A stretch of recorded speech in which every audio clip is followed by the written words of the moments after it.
değerli görüşleriniz için. Efendim şimdi Türkiye'den SESRİF açılımı İslam ülkeleri İstatistik, Ekonomi, Sosyal Araştırma, Eğitim Merkezi Genel Direktörü olarak görev yapan çok değerli Doktor Savaş Alpay'ı konuşmaları için davet ediyoruz. Bismillahirrahmanirrahim. Distinguished guests, ladies and gentlemen, Assalamu alaikum wa rahmatullahi wa barakatuh.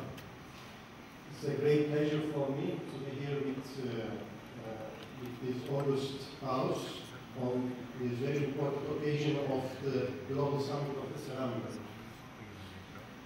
SESRİF is a subsidiary organ of the Organization of Islamic Cooperation. As you know, OIC is the second largest intergovernmental organization with 57 member countries.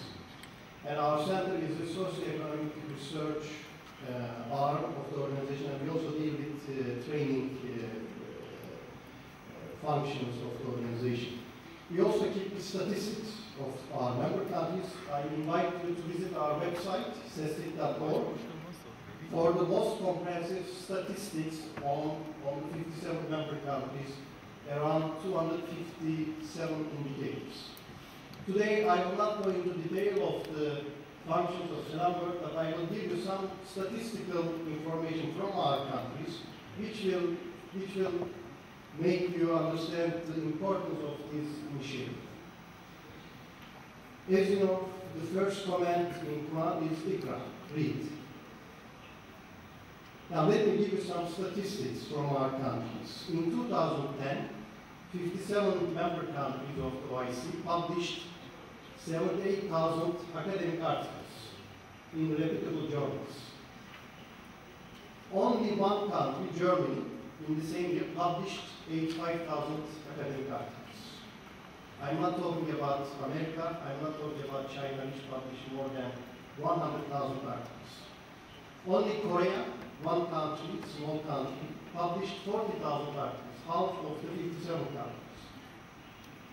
Let me look at the patents, intellectual property rights. 57 OIC member countries only have 1.5% of all the patent files. Only 1.5%. Let's look at high technology exports. 57 member countries of the OIC, Islamic world, in 2010, they have only 3% of all high technology exports in the world, 3.9%. Only Singapore, you can walk from one end to the other, it's such a small country, they had 6% of all the high technology exports in the world. So these numbers are not promising. The reason is we are not investing in R&D. The R&D investment in our member countries is only 0.8%. The world average is 0.8% of the GDP. The world average is 2.2%. We are again very behind.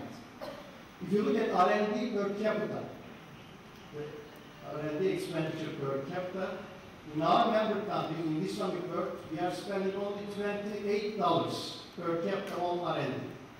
The world average is $220. The European Union average is $600.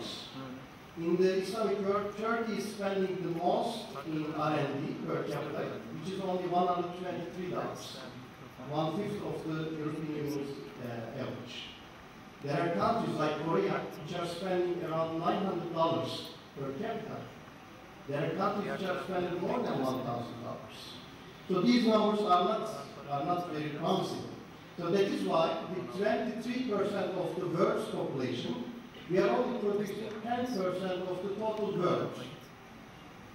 Total world GDP, only 10% is produced by Muslim countries. But if you look at the population share, we represent 23%. Don't we have any assets? Of course we have a lot of assets. Of course, when we talk about the assets, we immediately remember oil and gas. That's right. In oil and gas, our member countries have the largest share in the world. Around 70% of gas and oil reserves are in our member countries. Around 55% of natural gas reserves are also in our world. But still, we are not using them in the best way. And the reason is we are away from technology. But for us, the recent study we have done on the strengths, weaknesses, threats and opportunities of Islamic world, which we call SWOT outlook, which is available in our website. According to this report, the most important strength is our population structure. We have the youngest population in the world.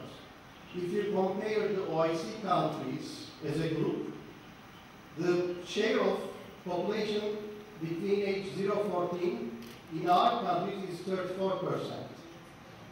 In the developed world, this share is only 17%. So we are double the developed world average. If you look at the population below 25 years old, the share of population below 25 in our member countries is 53%. The world average is 43%, and the developed countries average is 28%. Again, we have a very strong asset here. But this asset has to be used very carefully. So the question is, how can we keep our young generation highly educated, highly motivated, highly ethical, and highly dynamic in a world with a lot of distractions? And SalamWorld will be an answer to this difficult question. Thank you very much.